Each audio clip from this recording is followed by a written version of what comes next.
Hello दोस्तों, मैं आपका दोस्त महेंद्र शर्मा आर्यन शेखावटी क्लासेज के यूट्यूब चैनल पर आपका फिर से स्वागत करता हूं। दोस्तों, कल तक अपन ने राजस्थान में बंगाल की खाड़ी अपवाह तंत्र की कुछ नदियों की चर्चा कर ली थी, जिसमें चंबल व उसकी सहायक नदियों की अपन ने चर्चा करी थी। आज अपन चर्चा करेंगे चंबल की सबसे बड़ी सहायक बनास की सहायक नदियों की अपन चर्चा करेंगे। दोस्तों, बनास नदी जो है, इसके बारे में मैंने जाना था कि इस नदी का उद्गम जो है राजसमंद जिले से होता है तथा राजसमंद के बाद में ये चित्तौड़गढ़ में जाती है, फिर भीलवाड़ा में जाती है, फिर अजमेर में जाती है, फिर टोंक में और सवाई माधोपुर में जाकर किसमें मिल जाती है, चंबल में मिल जाती है। आज अपन चर्चा करेंगे बनास की सहायक नदी की। तो देखो, बनास नदी जो है, इस नदी की सबसे बड़ी जो सहायक नदी है उसका नाम है बेड़क नदी। कौन सी नदी? बेड़क नदी। दोस्तों, ये जो नदी है ये आपकी बेड़क नदी है, जिसका उद्गम जो है, बेड़क नदी का उद्गम जो है दोस्तों, ये होता है आपका गोगुंदा की पहाड़ी से। गोगुंदा की पहाड़ी, और गोगुंदा की पहाड़ी कहाँ पर है दोस्तों? उदयपुर में। तो गोगुंदा की पहाड़ी उदयपुर से उद्गम होता है कौन सी नदी का? बेड़क नदी का। दोस्तों, ये गोगुंदा की पहाड़ी उदयपुर से ये नदी जो है ये आयड़ के नाम से प्रवाहित होती है। किस नाम से प्रवाहित होती है? आयड़ के नाम से प्रवाहित होती है। उसके बाद में ये उदयपुर की झील में अपना एक जल डालती है, और उस झील का नाम क्या है दोस्तों? उदय सागर झील। कौन सी झील है? उदय सागर झील के अंदर अपना क्या डालती है? जल डालती है। और उदय सागर झील में जल डालने के बाद में ये पुनः प्रवाहित होती है, और इस बार ये नदी जो है ये प्रवाहित होती है बेड़क के नाम से। सर्वप्रथम ये नदी किस नाम से प्रवाहित हो रही है दोस्तों? आयड़ के नाम से। कहां से कहां तक है? गोगुंदा की पहाड़ी उदयपुर से लेकर उदय सागर झील तक किस नाम से प्रवाहित हो रही है? आयड़ के नाम से। इसके बाद में ये नदी किस नाम से प्रवाहित होती है? बेड़क के नाम से प्रवाहित होती है। इसके बाद में ये नदी उदयपुर के बाद में जाती है चित्तौड़गढ़ में, और चित्तौड़गढ़ जिले के अंदर इस नदी पर एक बांध बना हुआ है, और उस बांध का नाम है दोस्तों गोसुंडा बांध। कौन सा बांध? गोसुंडा बांध, जो चित्तौड़गढ़ जिले के अप्पावास गांव में बना हुआ है। चित्तौड़ से निकलने के बाद में ये नदी भीलवाड़ा में जाकर किसमें मिल जाती है? बनास में मिल जाती है। तो भीलवाड़ा के जिस स्थान पर मिलती है उस स्थान का नाम क्या है दोस्तों? बिगोंद भीलवाड़ा। कौन सा स्थान है? बिगोंद भीलवाड़ा में जाकर बनास में मिले जाते हैं। इसके बाद में देखो, इसके साथ ही, इसी नदी के साथ ही एक नदी और बिगोंद भीलवाड़ा में ही जो है बनास में मिलती है, और उस नदी का नाम है दोस्तों मेनाल नदी। उसका नाम क्या है? मेनाल। तो बनास की दूसरी सहायक नदी की अपन चर्चा करें, वो कौन सी नदी है?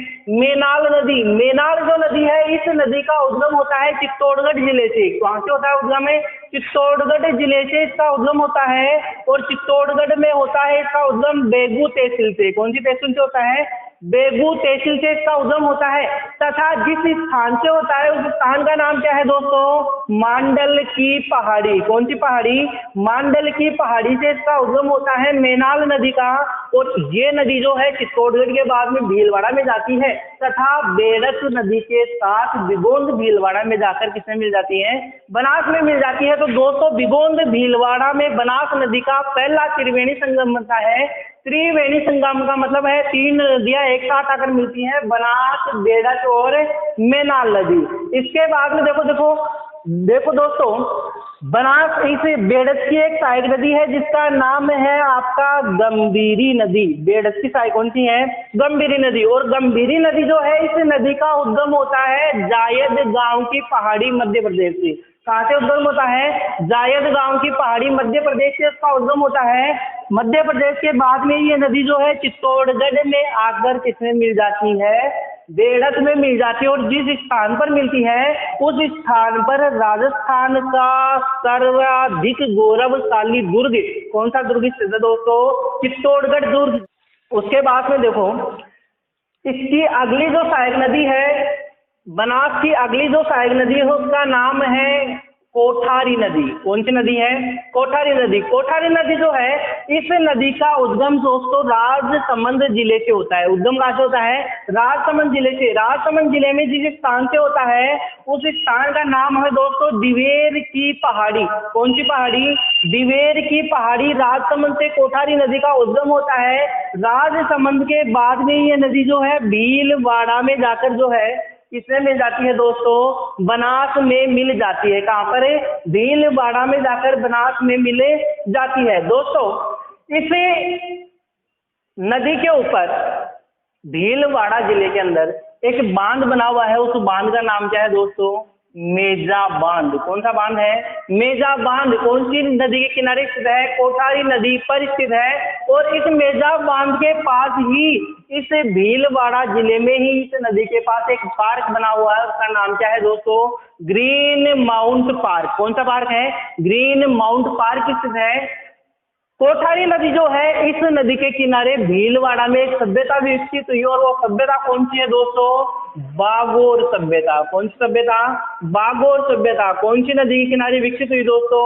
कोठारी नदी के किनारे। इसके बाद में देखो, बनास की अगली जो सहायक नदी है उसका नाम है खारी नदी। कौन सी नदी? खारी नदी। खारी नदी जो है, इस नदी का उद्गम भी राजसमंद जिले से होता है और राजसमंद में जिस स्थान से होता है उस स्थान का नाम है दोस्तों बिजराल की पहाड़ी। बिजराल की पहाड़ी। राजसमंद से उद्गम होता है खारी नदी का और यहाँ से निकलने के बाद में ये नदी जो है अजमेर टोंक होते हुए जो है टोंक में जाकर किसमें मिल जाती है? बनास में मिल जाती है। टोंक के जिस स्थान पर बनास में मिलती है उस स्थान का नाम क्या है दोस्तों? राजमहल। कौन सा स्थान है? राजमहल। टोंक में जाकर किसमें मिल जाती है? बनास में मिल जाती है। इसके बाद में बनास की अगली सहायक जो नदी है उसका नाम है दोस्तों डाई नदी। कौन सी नदी? डाई नदी। डाई नदी जो है, इस नदी का उद्गम होता है अजमेर जिले से। अजमेर जिले से जिस स्थान से इसका उद्गम होता है उस स्थान का नाम क्या है दोस्तों? किशनगढ़ की पहाड़ी। कौन सी पहाड़ी? किशनगढ़ की पहाड़ी। अजमेर से उद्गम होता है डाई नदी का और यहाँ से निकलने के बाद में ये नदी टोंक में जाकर खारी नदी के साथ बनास में मिल जाती है। टोंक में जाकर खारी नदी के साथ किसमें मिल जाती है? बनास में मिल जाती है। तो ये बनास नदी दूसरा जो है त्रिवेणी संगम है और ये त्रिवेणी संगम कहाँ पर बन रहा है दोस्तों? राजमहल टोंक में। और राजमहल टोंक में जब ये त्रिवेणी संगम बनता है तो इस त्रिवेणी संगम के निकट ही एक बांध बनाया गया है और उस बांध का नाम है दोस्तों बिसलपुर बांध। कौन सा बांध? बिसलपुर बांध। और आपको पता होगा दोस्तों कि बिसलपुर बांध जो है ये राजस्थान का कंक्रीट से निर्मित सबसे बड़ा बांध है तथा राजस्थान की सबसे बड़ी क्या है? पेयजल परियोजना है। तो ये आपकी हो गई बनास, डाई, खारी का त्रिवेणी संगम, राजमहल। तो उसके बाद में देखो, बनास की अगली सहायक जो नदी है उस नदी का नाम है मोरेल नदी। और मोरेल जो नदी है, इस नदी का उद्गम होता है चैनपुरा की पहाड़ी जयपुर से। कहाँ से निकलती है ये नदी? चैनपुरा की पहाड़ी जयपुर से इस नदी का उद्गम होता है। और चैनपुरा दोस्तों राजस्थान का नरक कहलाता है। राजस्थान का नरक कहा जाता है किसको? चैनपुरा जयपुर को, क्योंकि उस स्थान पर, उस गांव के अंदर, उस शहर के अंदर राजस्थान में सर्वाधिक पशुवध होते हैं तो राजस्थान का नरक कहलाता है चैनपुरा। यहाँ से निकलती है मोरेल नदी। उसके बाद में ये नदी जो है सवाई माधोपुर में आकर किसमें मिल जाती है? बनास में मिल जाती है। इस मोरेल की एक सहायक नदी है जिसका नाम है काली सील नदी। कौन सी नदी? काली सील नदी, जो करौली से निकलती है और करौली में ही किसमें मिल जाती है? मोरेल में मिल जाती है। तो दोस्तों ये बनास की सहायक नदियां हैं। ये नदियां आपको समझ में आई होगी। इसके बाद में देखो दोस्तों, अपन कुछ ऐसी नदियों की बात करेंगे जो सीधा अपना जल यमुना में डालती है। जो सीधा अपना जल किसमें डालती है? यमुना नदी में डालती है। दोस्तों राजस्थान की 3 ऐसी नदियां हैं जो सीधा अपना जल यमुना में डालती हैं। पहली नदी है आपकी चंबल नदी। दूसरी आपकी नदी अपन पढ़ेंगे जिसका नाम है बाणगंगा नदी। वास्तव में दोस्तों बात की जाए तो बाणगंगा नदी पहले सीधा अपना जल यमुना नदी में डालती थी, लेकिन वर्तमान में जो बाणगंगा नदी है ये बीच में ही रुक जाती है, बीच में ही समाप्त हो जाती है। तो बात करते हैं दोस्तों बाणगंगा नदी की। देखो दोस्तों, बाणगंगा जो नदी है, इस नदी का उद्गम की बात की जाए तो बाणगंगा नदी का उद्गम होता है जयपुर जिले से। कौन से जिले से उद्गम होता है? जयपुर जिले से इस नदी का उद्गम होता है। जयपुर में जहां से ये निकलती है उस स्थान का नाम क्या है दोस्तों? बेराट की पहाड़ी। और आपको पता होगा कि बेराट जो है इसका प्राचीन नाम क्या था? विराट नगर था। बेराट का प्राचीन नाम क्या था? विराट नगर था। और विराट नगर जो था वो मत्स्य प्रदेश की राजधानी थी। कौन से प्रदेश की? मत्स्य प्रदेश की राजधानी थी। और आपको पता होगा कि विराट नगर के राजा जो थे, राजा विराट, उनके द्वारा पांडवों के अज्ञातवास के समय पांडवों को शरण दी गई थी। तो इस स्थान का जो संबंध है वो महाभारत काल से भी रहा है। और बेराट की पहाड़ियों से निकलती है कौन सी नदी? बाणगंगा नदी। यहाँ से निकलने के बाद में ये जाती है दौसा में। दौसा के बाद में ये नदी जाती है भरतपुर में। और भरतपुर के बाद में उत्तर प्रदेश के में जाकर जो है यमुना में मिल जाती है। और जिस स्थान पर मिलती है उसका नाम क्या है? फतेहाबाद। कौन सा स्थान? फतेहाबाद उत्तर प्रदेश में जाकर किसमें मिल जाती है? यमुना में मिल जाती है। बाणगंगा जो नदी है इसको कई नामों से जाना जाता है। इसको कहा जाता है अर्जुन की गंगा। क्या कहते हैं इसको? अर्जुन की गंगा कहते हैं। इसको कहते हैं रुंडित नदी। क्या कहते हैं? रुंडित नदी। इसको कहते हैं ताला नदी। इसको कहा जाता है लोही नदी। तो ये उपनाम है कौन सी नदी के दोस्तों? बाणगंगा नदी के। इसको अर्जुन की गंगा इसलिए कहा जाता है क्योंकि इस नदी का उद्गम अर्जुन के हाथों से हुआ। उनके द्वारा जो है अपनी पत्नी, अपनी सहभागी के लिए इस नदी का उद्गम बाण, अपने धनुष के बाण से इस नदी का उद्गम किया गया। इस धरातल पर जयपुर वाले क्षेत्र के अंदर गंगा नदी को निकाला गया, इसलिए इस नदी को क्या कहते हैं? अर्जुन की गंगा कहते हैं। और बाण द्वारा निकाली गई है इसलिए इसको क्या कहते हैं? बाणगंगा। ये नदी जो है रास्ते में ही वर्तमान में रुक जाती है, इसलिए इसको कहते हैं रुंडित नदी। क्या कहते हैं? रुंडित नदी। हालांकि वर्तमान समय में ये नदी जो है, हालांकि वर्तमान समय में ये नदी बीच में रुक जाती है, इसलिए इस नदी को जो है आंतरिक प्रवाह की नदी ही माना जाता है। दोस्तों, बाणगंगा जो नदी है इस नदी पर दो बांध बने हैं। पहला बांध स्थित है आपका जयपुर के अंदर। पहला बांध कहां पर स्थित है? जयपुर में। और जयपुर में जो बांध बनाया गया है उसका नाम क्या है?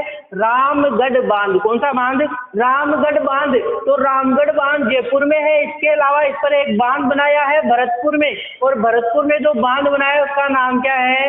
अजान बांध। और ध्यान रहे दोस्तों, ये अजान बांध जो भरतपुर है, इस बांध से ही भरतपुर की लाइफ लाइन, भरतपुर की जीवन रेखा मोती सागर झील में जल डाला जाता है।